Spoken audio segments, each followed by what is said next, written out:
എല്ലാ വിദ്യാർത്ഥികൾക്കും പുതിയൊരു വീഡിയോയിലേക്ക് സ്വാഗതം. ഈ വർഷത്തെ +1 higher secondary, vocational higher secondary പ്രവേശന നടപടികൾ ആരംഭിച്ചിട്ടുണ്ട്. വിദ്യാർത്ഥികൾക്ക് മെയ് 20-ാം തീയതി വരെ +1 പ്രവേശനത്തിനായിട്ടുള്ള അപേക്ഷ സമർപ്പിക്കാവുന്നതാണ്.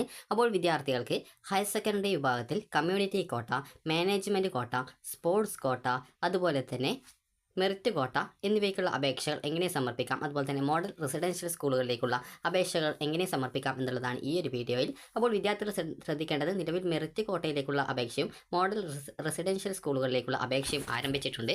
അപ്പോൾ വിദ്യാർത്ഥികൾക്ക് HSK വെബ്സൈറ്റ് ഓപ്പൺ ചെയ്ത് കഴിഞ്ഞാൽ നിങ്ങൾക്ക് ഇവിടെ മുകളിലായിട്ട് തന്നെ create candidate login SWS, candidate login SWS എന്നൊക്കെ പറഞ്ഞുകൊണ്ട് നിങ്ങൾക്ക് കാണാൻ പറ്റും. അതാണ് മെറിറ്റ് കോട്ടയുടെ അപേക്ഷ. അത് നിങ്ങൾ ഓൺലൈനായിട്ട് സമർപ്പിക്കുക. അതുപോലെ തന്നെ ഇവിടെ കാണാൻ സാധിക്കും മോഡൽ റെസിഡൻഷ്യൽ സ്കൂളുകളിലേക്കുള്ള അപേക്ഷ. അതായത് നിങ്ങൾക്ക് താമസിച്ചിട്ട് പഠിക്കാൻ പറ്റുന്ന സ്കൂളുകളാണ് മോഡൽ റെസിഡൻഷ്യൽ സ്കൂൾ. ഈ ഒരു കോഴ്സ് കാലാവധി ഉള്ളത് വരെ നിങ്ങൾക്ക് ആ ഒരു സ്കൂളിൽ താമസിച്ച് പഠിക്കാം. അവധിക്കാലങ്ങളിൽ നിങ്ങൾക്ക് വീടുകളിലേക്ക് പോകാനുള്ള അവസരമുണ്ട്. അതുപോലെ തന്നെ ഡെയിലി പോയിട്ട് വരാൻ പറ്റുന്നവർക്ക് അങ്ങനെയും ചെയ്യാൻ സാധിക്കും. എന്നാൽ വളരെ ദൂരെയുള്ളവർക്കൊക്കെ ഇവിടെ താമസിച്ച് പഠിക്കാനുള്ള സൗകര്യമാണ് ഉണ്ടാവുക. അപ്പോൾ ഇവിടെ ഈ ഒരു നിങ്ങൾക്ക് മോഡൽ റെസിഡൻഷ്യൽ സ്കൂളുകളിലേക്ക് അപേക്ഷ സമർപ്പിക്കുന്നതിനായിട്ട് ഇവിടെ ക്രിയേറ്റ് കാൻഡിഡേറ്റ് ലോഗിൻ MRS, അതുപോലെ തന്നെ കാൻഡിഡേറ്റ് ലോഗിൻ SWS അല്ല, കാൻഡിഡേറ്റ് ലോഗിൻ MRS എന്ന് പറഞ്ഞുകൊണ്ട് കൊടുത്തിട്ടുണ്ട്. അപ്പോൾ ക്രിയേറ്റ് കാൻഡിഡേറ്റ് ലോഗിൻ MRS എന്ന് പറഞ്ഞാൽ മോഡൽ റെസിഡൻഷ്യൽ സ്കൂളുകളിലേക്കുള്ള അപേക്ഷ നൽകുന്നതിനായിട്ട് കാൻഡിഡേറ്റ് ലോഗിൻ ക്രിയേറ്റ് ചെയ്യാനുള്ള ഓപ്ഷനാണ്.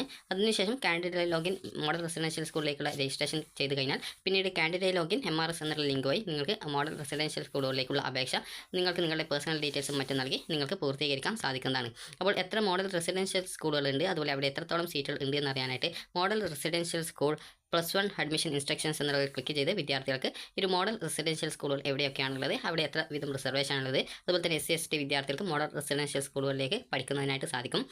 അപ്പോൾ എത്ര വീതം സീറ്റാണ് റിസർവ് ചെയ്തിട്ടുള്ളത് എന്നിങ്ങനെയുള്ള കാര്യങ്ങൾ നിങ്ങൾക്ക് ഇതുവഴി അറിയാൻ സാധിക്കുന്നതാണ്.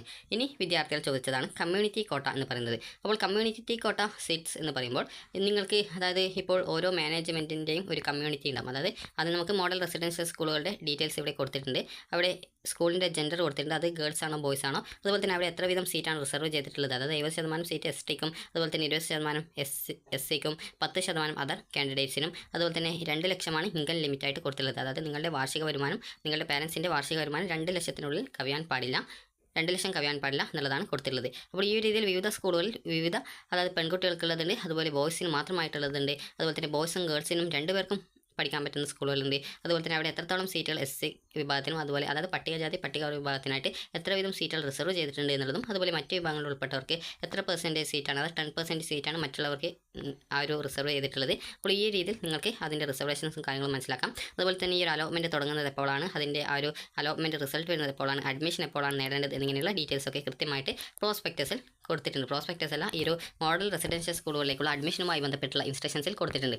അതുപോലെ തന്നെ എന്താണ് കമ്മ്യൂണിറ്റി കോട്ട എന്ന് നോക്കാം. കമ്മ്യൂണിറ്റി കോട്ട എന്ന് പറയുന്ന സമയത്ത് നിങ്ങൾക്ക് ഈ ഒരു കമ്മ്യൂണിറ്റി, അതായത് ഓരോ സ്കൂളിൻ്റെയും ഒരു കമ്മ്യൂണിറ്റി വിഭാഗമുണ്ട്. അതായത് സ്കൂളിൻ്റെ മാനേജ്മെൻറ്റ് ഏത് കമ്മ്യൂണിറ്റിയാണോ, അപ്പോൾ ആ ഒരു കമ്മ്യൂണിറ്റിയിൽ ഇത്ര വീതം സീറ്റ് റിസർവ് ചെയ്തിട്ടുണ്ടാകും. അപ്പോൾ ആ ഒരു കമ്മ്യൂണിറ്റി സീറ്റിൽ ഏതൊരു വിഭാഗത്തിലുള്ള വിദ്യാർത്ഥികൾക്കും അപേക്ഷ സമർപ്പിക്കാം. എന്നാൽ നിങ്ങൾ ശ്രദ്ധിക്കേണ്ടത്, കമ്മ്യൂണിറ്റി സീറ്റ് ആവുന്ന സമയത്ത് കമ്മ്യൂണിറ്റി സീറ്റിൽ നിങ്ങൾക്കൊരു കോഴ്സിലേക്ക് അഡ്മിഷൻ നേടുകയാണെങ്കിൽ പിന്നീട് ആ ഒരു കോഴ്സ് മാറ്റുന്നതിനായിട്ട് സാധിക്കുന്നതല്ല. അതായത് ഒരു +1 ട്രാൻസ്ഫർ അലോട്ട്മെൻറ്റ് ഉണ്ടാകുന്ന സമയത്ത് നിങ്ങൾക്ക് അതിന് അപേക്ഷിക്കാൻ പറ്റത്തില്ല. കമ്മ്യൂണിറ്റി സീറ്റിൽ സീറ്റ് വാക്കൻസി ഉണ്ടെങ്കിൽ മാത്രമേ നിങ്ങൾക്ക്, അതായത് ആ ഒരു സെയിം സ്കൂളിൽ മറ്റൊരു കോഴ്സിലേക്ക് കമ്മ്യൂണിറ്റി സീറ്റിൽ വാക്കൻസി ഉണ്ടെങ്കിൽ മാത്രമേ മാറാൻ പറ്റുള്ളൂ. അല്ലാതെ കമ്മ്യൂണിറ്റി സീറ്റിൽ തന്നെ ഉള്ള മറ്റൊരു വിദ്യാർത്ഥിക്ക് അത് പരസ്പരം അങ്ങോട്ടും ഇങ്ങോട്ടും മാറാൻ പറ്റുമെന്ന് മാത്രമേ ഉള്ളൂ കമ്മ്യൂണിറ്റി സീറ്റിൽ. അപ്പോൾ അതുകൊണ്ട് തന്നെ കമ്മ്യൂണിറ്റി സീറ്റിൽ അഡ്മിഷൻ നേടുന്ന വിദ്യാർത്ഥികൾ നിങ്ങൾക്ക് താല്പര്യമുള്ള കോഴ്സിന് തന്നെയാണ് നിങ്ങൾക്ക് അലോട്ട്മെൻറ്റ് കിട്ടുന്നത് എന്നുള്ളത് കൃത്യമായിട്ട് മനസ്സിലാക്കേണ്ടതാണ്. അപ്പോൾ കമ്മ്യൂണിറ്റി സീറ്റിലേക്കുള്ള അപേക്ഷ ഉടൻ ആരംഭിക്കും. ആ ഒരു സമയത്ത് വിദ്യാർത്ഥികൾ സ്കൂളിൽ പോയിട്ട് അപേക്ഷാ ഫോം വാങ്ങി ഫില്ല് ചെയ്തിട്ട് സ്കൂളിൽ കൊടുക്കുകയാണ് ചെയ്യുന്നത്. അപ്പോൾ അത് നിങ്ങളുടെ തൊട്ടടുത്തുള്ള സ്കൂളിൽ കോൺടാക്ട് ചെയ്ത് കഴിഞ്ഞാൽ, അതായത് മാനേജ്മെൻറ്റ് സ്കൂൾ, അതായത് എയ്ഡഡ് സ്കൂളുകളിൽ കോൺടാക്ട് ചെയ്താൽ നിങ്ങൾക്ക് മനസ്സിലാക്കാൻ പറ്റും. ഗവൺമെൻറ് സ്കൂളുകളിൽ ഈ ഒരു കമ്മ്യൂണിറ്റി കോട്ട സീറ്റ് ഉണ്ടാവില്ല. അതുപോലെ തന്നെ അടുത്തതായിട്ടുള്ളത് മാനേജ്മെൻറ്റ് സീറ്റാണ്. മാനേജ്മെൻറ്റ് സീറ്റിലേക്കുള്ള അഡ്മിഷൻ നിലവിൽ ആരംഭിച്ചിട്ടുണ്ട്. അപ്പോൾ നിങ്ങൾ ജസ്റ്റ് സ്കൂളിൽ നിന്ന് പോയിട്ട് അപേക്ഷ സമർപ്പിക്കുക. അല്ലെങ്കിൽ നിങ്ങൾക്കൊരു നിങ്ങൾക്ക് ഇന്ന കോഴ്സിൻ്റെ സീറ്റ് വേണം എന്ന് പറഞ്ഞാൽ അവിടെ ആ ഒരു സീറ്റിൽ വാക്കൻസി ഉണ്ടെങ്കിൽ നിങ്ങൾക്ക് അവിടെ ആ ഒരു സീറ്റ് റിസർവ് ആയിട്ട് കിട്ടുന്നതായിരിക്കും. അപ്പോൾ ആ ഒരു മാനേജ്മെൻറ്റ് സീറ്റിന് ഒരു നിശ്ചിത ഫീസ് നിങ്ങൾ അടക്കേണ്ടതായിട്ട് വരും. ഏകദേശം ഒരു 20,000 തൊട്ട് ഏകദേശം 30,000 ഇടയിലായിട്ടൊക്കെ ഫീസ് വരുന്നതാണ്. അപ്പോൾ നിങ്ങൾ ഏത് എയ്ഡഡ് സ്കൂളാണോ നിങ്ങൾ അഡ്മിഷൻ നേടാൻ ഉദ്ദേശിക്കുന്നത് ആ ഒരു സ്കൂളിൽ കോൺടാക്ട് ചെയ്ത് അല്ലെങ്കിൽ നേരിട്ട് പോയിട്ട് അവിടുത്തെ മാനേജ്മെൻറ്റ് സീറ്റിൽ എങ്ങനെയാണ് അഡ്മിഷൻ നേടേണ്ടത് എന്ന് ചോദിച്ചു കഴിഞ്ഞാൽ നിങ്ങൾക്കത് പറഞ്ഞു തരുന്നതാണ്.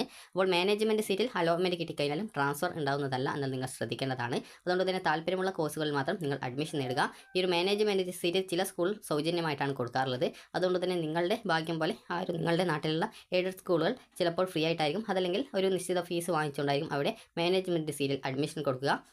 അപ്പോൾ നിങ്ങളുടെ തൊട്ടടുത്തുള്ള ഏതെങ്കിലും എയ്ഡഡ് സ്കൂളുകളിൽ നിങ്ങൾ ജസ്റ്റ് പോയിട്ട് അവിടെ മാനേജ്മെൻറ്റ് സീറ്റിൽ എങ്ങനെ അഡ്മിഷൻ നേടാം എന്നുള്ള കാര്യം കൃത്യമായിട്ട് മനസ്സിലാക്കുക. അതിനും ഒരു അപേക്ഷാ ഫോമും കാര്യങ്ങളൊക്കെ ഉണ്ട്. അത് സ്കൂളിൽ പോയി കഴിഞ്ഞാലാണ് കിട്ടുക. അത് ഓൺലൈനായിട്ടല്ല അപേക്ഷ, സ്കൂളിൽ പോയിട്ടാണ് അപേക്ഷാ ഫോം വാങ്ങി ഫില്ല് ചെയ്ത് അവിടുത്തെ ആ ഒരു സീറ്റിൽ നിങ്ങൾക്ക് താല്പര്യമുള്ള സീറ്റിലേക്ക് നിങ്ങൾ അപേക്ഷ സമർപ്പിക്കേണ്ടത്. കൂടുതൽ വിദ്യാർത്ഥികൾ അപേക്ഷാർത്ഥികൾ ആയിട്ടുണ്ടാവുകയാണെങ്കിൽ റാങ്ക് ലിസ്റ്റ് തയ്യാറാക്കിയിട്ടായിരിക്കും അഡ്മിഷൻ നൽകുക. അതുപോലെ തന്നെ ആ ഒരു സീറ്റിന് ഏകദേശം ഒരു 30,000 രൂപ വാർഷിക ഫീസ് ഉണ്ടാകുന്നത് ആയിരിക്കും എന്നുള്ളത് ശ്രദ്ധിക്കുക. അതായത് 30,000 തൊട്ട് അല്ലെങ്കിൽ 20,000 തൊട്ട് ഒരു 30,000 രൂപ വരെ വാർഷിക ഫീസ് ഉണ്ടാവാൻ സാധ്യതയുണ്ടാകും. അപ്പോൾ അതുകൊണ്ട് തന്നെ തൊട്ടടുത്തുള്ള ഏതെങ്കിലും മാനേജ്മെൻറ്റ് അല്ലെങ്കിൽ എയ്ഡഡ് സ്കൂളുകളിൽ കോൺടാക്ട് ചെയ്യുക, അല്ലെങ്കിൽ നേരിട്ട് പോയിട്ട് അന്വേഷിക്കുക. അതുപോലെ തന്നെ ഗവൺമെൻറ് സ്കൂളിൽ മാനേജ്മെൻറ്റ് സീറ്റ് ഉണ്ടാവുന്നതല്ല. ഇനി അടുത്തതായിട്ടുള്ളത് ഈ ഒരു സ്പോർട്സ് കോട്ടയാണ്. സ്പോർട്സ് കോട്ട സീറ്റിലേക്കുള്ള അപേക്ഷകൾ ഓൺലൈനായിട്ടാണ് സമർപ്പിക്കേണ്ടി വരിക. HSCAP വെബ്സൈറ്റ് വഴി ക്രിയേറ്റ് കാൻഡിഡേറ്റ് ലോഗിൻ സ്പോർട്സ് എന്ന് പറഞ്ഞിട്ടുള്ള ഒരു ലിങ്ക് വരും. അതുപോലെ തന്നെ കാൻഡിഡേറ്റ് ലോഗിൻ സ്പോർട്സ് എന്നുള്ള ഒരു ലിങ്കും വരുന്നതാണ്. അപ്പോൾ നിങ്ങൾക്ക് അതുപോലെ തന്നെ കാൻഡിഡേറ്റിൻ്റെ അച്ചീവ്മെൻറ്റ് രജിസ്ട്രേഷൻ ആയിട്ടുള്ള ഒരു ലിങ്ക് വെബ്സൈറ്റിൽ വരും. അപ്പോൾ നിങ്ങളുടെ അച്ചീവ്മെൻറ്റ്, അതായത് നിങ്ങൾ സ്പോർട്സ് വിഭാഗത്തിൽ ഏതൊക്കെ നിങ്ങൾക്കാണ് നിങ്ങൾ നേട്ടങ്ങൾ കൈവരിച്ചിട്ടുള്ളത്, അതുമായി ബന്ധപ്പെട്ടുള്ള സർട്ടിഫിക്കറ്റ്സും കാര്യങ്ങളൊക്കെ ഉണ്ടെങ്കിൽ അതുമായി ബന്ധപ്പെട്ടുള്ള ആ ഒരു ഡീറ്റെയിൽസും കാര്യങ്ങളൊക്കെ നിങ്ങൾക്ക് സ്പോർട്സ് അച്ചീവ്മെൻറ്റ് രജിസ്ട്രേഷൻ ചെയ്യാവുന്നതും. അതിനുശേഷം വിദ്യാർത്ഥികൾക്ക് പിന്നീട് ഈ ഒരു അച്ചീവ്മെൻറ്റ് രജിസ്ട്രേഷൻ ചെയ്ത് കഴിഞ്ഞാൽ ജില്ലാ സ്പോർട്സ് കൗൺസിലിൻ്റെ ഓഫീസിൽ പോയിക്കൊണ്ട് ആ ഒരു സർട്ടിഫിക്കറ്റ്സ് വെരിഫൈ ചെയ്യുകയും അപ്പോൾ അവിടെ നിന്ന് നിങ്ങൾക്ക് ഒരു സ്കോർ നൽകുകയും സ്കോർ കാർഡ് ലഭിക്കുകയും ചെയ്യുന്നതാണ്. ഈ ഒരു സ്കോർ കാർഡ് ലഭിച്ച ശേഷം വിദ്യാർത്ഥികൾക്ക് പിന്നീട് കാൻഡിഡേറ്റ് ലോഗിൻ ക്രിയേറ്റ് ചെയ്തുകൊണ്ട് നിങ്ങൾക്ക് ഈ ഒരു പുതുതായിട്ടുള്ള, അതായത് കാൻഡിഡേറ്റ് ലോഗിൻ സ്പോർട്സ് എന്നുള്ള ഒരു ലിങ്ക് വരികയും ആ ഒരു കാൻഡിഡേറ്റ് ലോഗിൻ സ്പോർട്സ് എന്നുള്ള ലിങ്ക് വഴി നിങ്ങൾക്ക് ഈ ഒരു അപേക്ഷ സമർപ്പിക്കാവുന്നതുമാണ്. അതായത് കാൻഡിഡേറ്റ് ലോഗിൻ സ്പോർട്സ് എന്ന് പറഞ്ഞുള്ള ഒരു ലിങ്ക് വെബ്സൈറ്റിൽ വരുന്നതും അതുവഴി കാൻഡിഡേറ്റ് ലോഗിൻ ക്രിയേറ്റ് ചെയ്യാവുന്നതും പിന്നീട് കാൻഡിഡേറ്റ് ലോഗിൻ സ്പോർട്സ് എന്നുള്ള, അതായത് ക്രിയേറ്റ് കാൻഡിഡേറ്റ് ലോഗിൻ സ്പോർട്സ് വഴി കാൻഡിഡേറ്റ് ലോഗിൻ ക്രിയേറ്റ് ചെയ്യുകയും പിന്നീട് കാൻഡിഡേറ്റ് ലോഗിൻ സ്പോർട്സ് എന്നുള്ള ലിങ്ക് വഴി നിങ്ങൾ ഇപ്പോൾ ചെയ്യുന്നത് പോലെ നിങ്ങളുടെ പേഴ്സണൽ ഡീറ്റെയിൽസും മറ്റു കാര്യങ്ങളൊക്കെ നൽകിക്കൊണ്ട് നിങ്ങൾക്ക് വേണ്ട കോഴ്സ് സ്കൂൾ ഓപ്ഷനുകൾ നിങ്ങൾക്ക് നൽകാവുന്നതും. അതിനുശേഷം സ്പോർട്സ് കോട്ടയിൽ അലോട്ട്മെൻറ്റ് ലഭിക്കുകയാണെങ്കിൽ അഡ്മിഷൻ നേടാവുന്നതും ആണ്. അതുപോലെ തന്നെ നിങ്ങൾ ശ്രദ്ധിക്കേണ്ടത് സ്പോർട്സ് കോട്ടയാണെങ്കിലും അതുപോലെ തന്നെ മെറിറ്റ് കോട്ടയാണെങ്കിലും നിങ്ങൾക്ക് ട്രാൻസ്ഫർ ഉണ്ടായിരിക്കുന്നതാണ്. അതുപോലെ തന്നെ MRS, അതായത് മോഡൽ റെസിഡൻഷ്യൽ സ്കൂൾ ആണെങ്കിൽ മോഡൽ റെസിഡൻഷ്യൽ സ്കൂളിൽ നിന്ന് മോഡൽ റെസിഡൻഷ്യൽ സ്കൂളിലേക്കുള്ള ട്രാൻസ്ഫർ ഉണ്ടായിരിക്കും. എന്നാൽ കമ്മ്യൂണിറ്റി കോട്ടയിലും മാനേജ്മെൻറ്റ് കോട്ടയിലും അലോട്ട്മെൻറ്റ് നേടി, അതായത് അഡ്മിഷൻ നേടുകയാണെങ്കിൽ അവിടെ ട്രാൻസ്ഫർ ഉണ്ടാവുന്നതല്ല. അതുകൊണ്ട് തന്നെ കമ്മ്യൂണിറ്റി കോട്ടയിലും മാനേജ്മെൻറ്റ് കോട്ടയിലും നിങ്ങൾ അഡ്മിഷൻ നേടുന്ന സമയത്ത് താല്പര്യമുള്ള സ്കൂളിലും അതുപോലെ തന്നെ താല്പര്യമുള്ള കോഴ്സിലും ജോയിൻ ചെയ്യേണ്ടതാണ്. കമ്മ്യൂണിറ്റി കോട്ട, മാനേജ്മെൻറ്റ് കോട്ട അഡ്മിഷന് നിങ്ങൾ അതത് സ്കൂളുകളിൽ നിങ്ങൾക്ക് ഏത് സ്കൂളിലാണോ അഡ്മിഷൻ വേണ്ടത് ആ ഒരു സ്കൂളിൽ നേരിട്ടാണ് അപേക്ഷ സമർപ്പിക്കേണ്ടത്. മറ്റൊരു സ്കൂളിൽ ഓപ്ഷൻ സമർപ്പിച്ച് മറ്റൊരു താല്പര്യമുള്ള സ്കൂളിലേക്ക് മാറാൻ പറ്റത്തില്ല എന്നുള്ളത് ശ്രദ്ധിക്കുക. അതത് വേണ്ട സ്കൂളുകളിലാണ് നിങ്ങൾ അപ്ലിക്കേഷൻ സമർപ്പിക്കേണ്ടത്. അപ്പോൾ വിദ്യാർത്ഥികൾക്ക് ഈ ഒരു വീഡിയോ ഉപകാരപ്രദമായിട്ടുണ്ടെന്ന് കരുതുന്നു. അപ്പോൾ ഉപകാരപ്രദമായിട്ടുണ്ടെങ്കിൽ ലൈക്ക് ചെയ്യുക, ഷെയർ ചെയ്യുക. Thank you for watching.